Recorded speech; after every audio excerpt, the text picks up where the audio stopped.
Welcome back to session 3. Session 3 is titled Run with Tenacity. And we are going to open our books to page 89 because this is the lesson I want us to just rest our hearts around. I want us to really study Daniel's character. As we study Daniel's character, and I'm going to share 3 specific traits that Daniel had that kept him running with tenacity.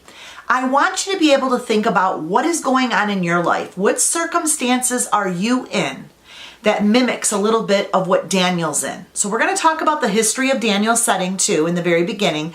And then as we go through the 3 things that Daniel did to stay very driven, stay very focused, and stay very tenacious in spirit, I call it really a holy determination.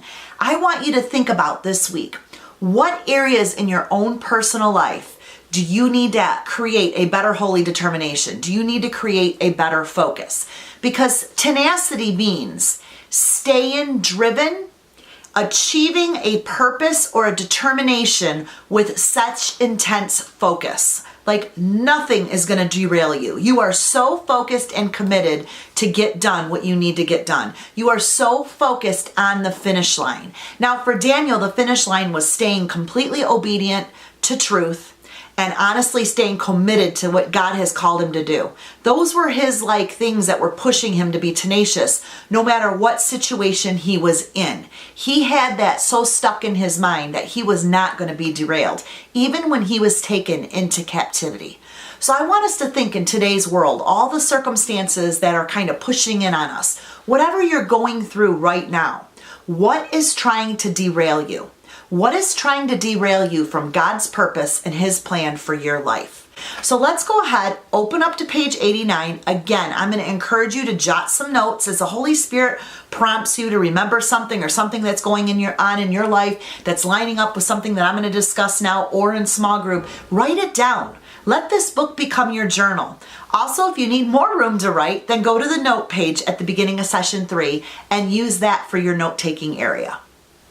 So Daniel's spirit was all about never giving up. He had such a holy determination. I want you to just be encouraging the ladies in your small group to have a holy determination this week. When you end and close in prayer, whatever is going on in your circumstance, whatever is going on in your season, you're going to lift each other up. This week, the months to come, whatever it is involving that holy determination that each woman needs, lift each other up to have a severe holy determination, because that is exactly what Daniel did.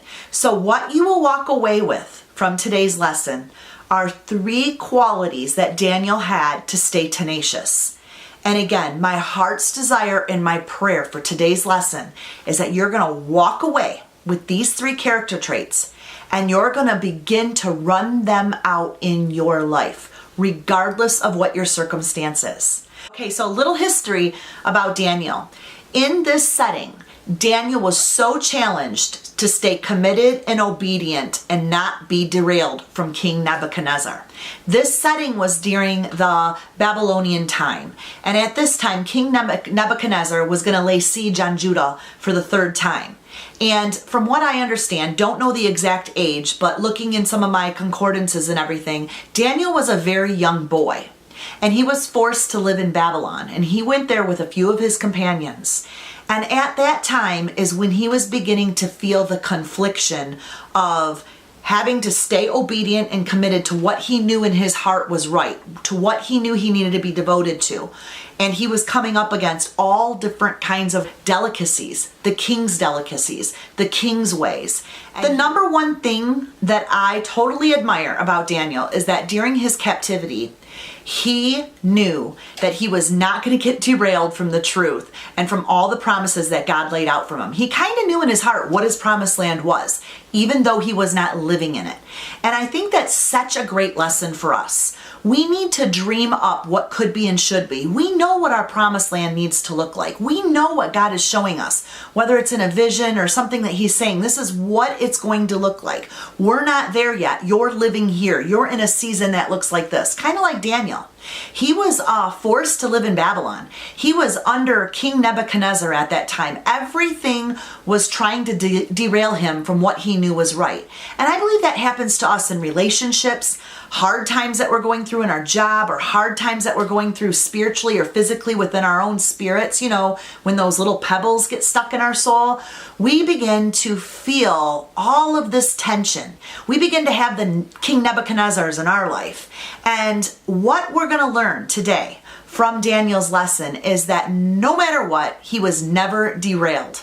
He was completely tenacious about running the race he was called to race, no matter what was going on in his life. And so with a little bit of that, knowing his background, knowing that he was forced to go and live in Babylon, he did have a couple companions with him, and he was at a very young age. We know that.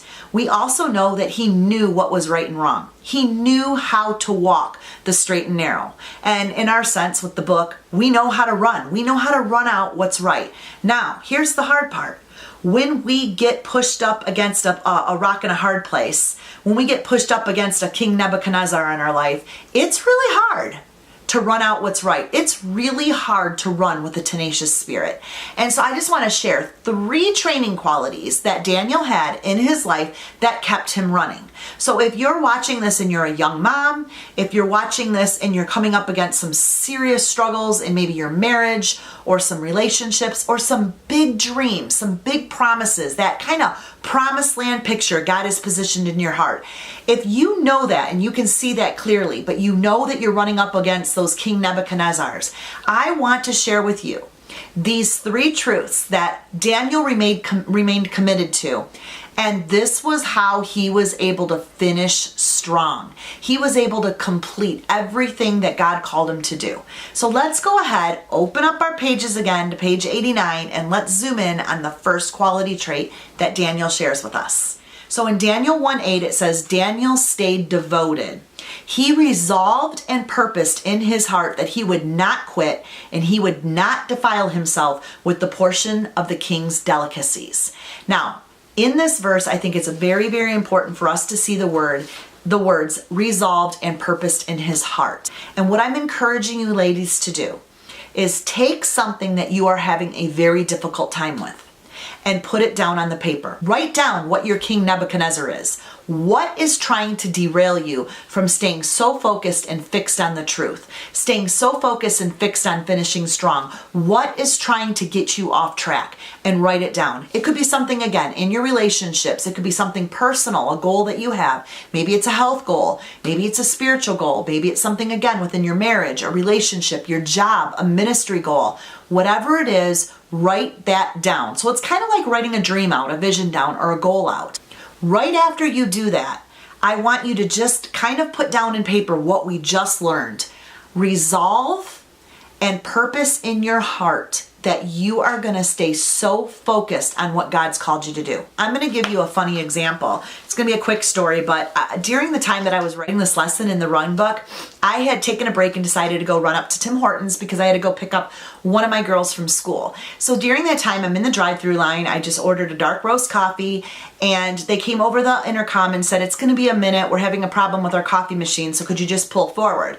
So I pulled forward, and they said, could you please go and move your car over in that parking space, and as soon as we have your coffee, which it's going to be ready anytime, we'll bring your coffee out to you, and we are also going to give you 2 free donuts. And I said, no problem. I do not need the 2 free donuts. Keep the donuts, please, and I'll just wait for my coffee. It's not a problem. Now, the reason why I did not want the donuts is I was doing one of those app trackers where you were counting all your calories during that time, and I still do that now, but I was being really strict that week. And that week, I resolved and purposed in my heart I was only going to take in 1,500 calories a day because I really wanted to try to drop like 1.5 pounds a week. And so I had to really get strict with my goals and stay committed and focused. And I knew that if those donuts came in my car, because I have not had lunch yet, there was going to be a problem. The smell, the temptation, everything was going to be right there in my front seat. And that could not happen. So I just knew I had resolved and purposed in my heart. This was my goal and nothing was going to derail me. Well, of course, what do you think the Tim Horton guy did? He didn't listen to me, and he brought me 2 donuts in a bag. And man, did they smell so good. I mean, I couldn't just shove them back at him. So I took the coffee, I took the donuts, and I said, thank you so much. And as I drove away, I took the bag and I just kind of flung it in my back seat. I'm like, no way. Like, seriously? I'm fighting with my own self now. Now, ladies, come on. In the privacy of your own home, the privacy of your own car, when you're having a little battle with yourself, we kind of get scary, don't we? Well, I did. I was like, no way, get out of here. I'm just going to fling you back there until I get home. Because I know I'll be driving and just kind of going like this and pulling off one piece and going, well, what's one piece? Maybe 10 calories, because it smelled so good. And I just knew that I focused and I purposed in my heart what I was going to do that day. And I also knew that I had studied this part in my scripture, and I was thinking it was kind of funny that it was coming up. I'm like, this is a testing. This is a testing on my teaching. So the greatest part of this was I was going to stay obedient. I go and pick my daughter up. She had a friend that was coming home with her, needed a ride home. And, you know, God knew that there was going to be 2 people that I was picking up instead of my daughter. And my daughter jumps in the back seat and said, Mom, you surprised me with a donut. You are so cool. And I'm like, I know. I am so cool. And, you know, what I want to tell you is that when you stay devoted and you stay consistent and you resolve something in your heart, God knows how to bless you when you are obedient. He's going to go out of his way and he's going to put blessings in other people's lives through your obedience and your consistency. He's going to go to work for you. The second aspect that we want to look at in Daniel's life was the fact that he prayed 3 times a day, morning, noon, and night. Despite whatever adversity he was going through, he was focused to pray. And I believe Daniel did this because he knew that when he prayed, he was opening the curtain for God to move. He was opening up the curtain and giving everything to God. And I believe it just helped him to lay that all down. Just like I encouraged you to resolve and purpose in your heart, that's kind of like a prayer. You're resolving and purposing and writing it down and praying it out to God. It's a time for God to get in there and work, and many times God will pull back the blinders on our eyes and allow us to see the traps the enemy is already setting. So I believe that helped Daniel stay focused every single day when he was held captive. His prayer time is what built him up and kept him running with a tenacious spirit. The third quality about Daniel that kept him so tenacious was the fact that he was so committed during adversity.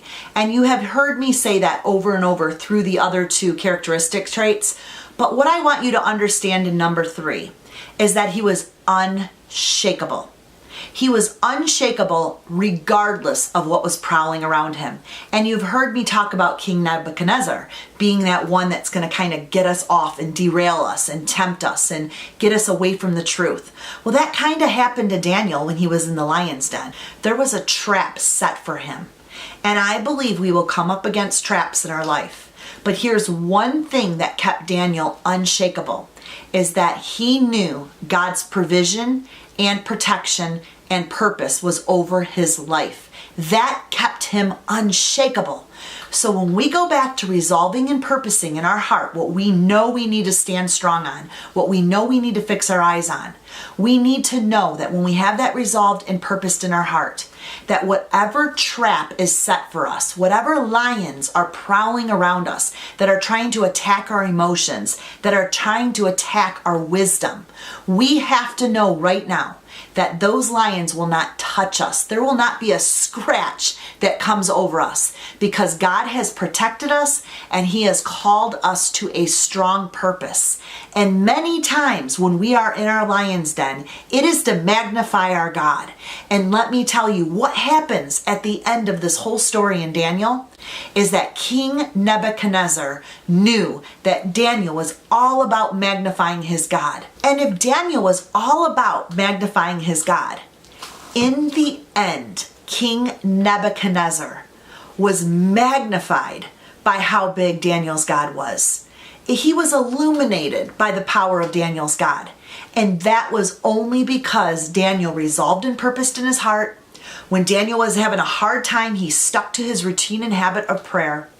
And no matter what lion was trying to scratch him, Daniel was going to stay unshakable because he knew that his God was all about protection and provision. He just had to hang out in that den for a little bit, but he knew those lions were not going to come against him. And there's so many times when we're in a place where we feel, like I said earlier, those lions are all around us. We just have to stand on what we've resolved and purposed in our heart. We have to stand that firm. We have to stand that unshakable. Remember, God is using you in your den. And if you have that mindset, your emotions aren't going to get scratched by one claw of that lion. You are not going to have a setback, and you are not going to fall into temptation. So whatever is attacking you now, whatever you feel is scratching at you now, I am just asking that you would take these 3 things that we learned today. Number 1, that you're going to resolve and purpose in your heart what God has called you to do. And you know exactly what that is. I am certain right now the Holy Spirit is prompting you and showing you what you need to stay focused on. Number 2, you're going to just work on your prayer life a little, whatever that looks like. You're going to try to get a rhyme and a rhythm, some sort of habit going where you're just talking to God, whether it's writing down some things that you're learning and writing them out in prayer, whatever that is, to get you to a place that you're resolving and purposing in your heart and then lifting that up to God. So with that time that you're lifting it up to God, you're just allowing the curtain to be drawn back on your life.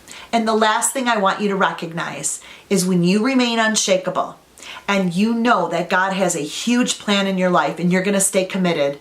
Remember last week we talked about being a window for a watching world. That is exactly what happens when you remain unshakable in your den. Your den is a time when people are watching. They're watching how you're resolving and purposing in your heart. They're watching your faith life, and they're watching how you remain unshakable. And know this, my friends, we cannot remain unshakable unless the almighty power of God is over our lives, that He's covering us with that supernatural. And that is how we are able to run with a tenacious spirit. That is how we are able to stay committed, running out with full determination that we're going to win with whatever we're coming up against. We're going to win in the end. Ladies, I'm encouraging you on your own or today in small group to look up Daniel 2:20 through 23 and realize this is when Daniel had just a time of praise because he realized that God showed up in a miraculous way in his life. And we will have that mountaintop experience. I don't know what season you're in. Are you in a place right now where you feel like you're in that den and you just needed to be reminded today that God is protecting you and providing for you? Are you in that place that you just need to be reminded that we all had Nebuchadnezzars and you just need to resolve and purpose in your heart and get a little firmer in your faith and get a little stronger on fixing your eyes on Jesus? Wherever it's at, wherever you are at, we need to have a chorus of praise back to God. And I love what Daniel did. You will see your miracle every single day. God is going to provide for you. And I think Daniel reminds us that we need to have a praise chorus that we're able to just thank God for how He intervened, how He took care of us in the midst of our den. And so go ahead and end with that. You know, spend some time and thank God for His power. Thank God for His protection. Thank God for the miracles that He's doing. Ask God to show you in that prayer time that you have, to show you the baby miracles. Because sometimes our den feels so big and the lions feel so loud, but the little miracles are all there. He's providing for you. Sometimes our Nebuchadnezzars are so big. And they're roaring and they're so loud in their roars that we miss the miracles. So I'm asking God that He just slows us down. Even though we're being taught to run tenaciously, to really go after it, I pray that He slows you down in your spirit enough to be able to see where God is miraculously providing for you. So ladies, enjoy session 3. I pray that your spirit is tenacious this week. It's tenacious in what you need to run after. And I will see you back in session 4. Blessings.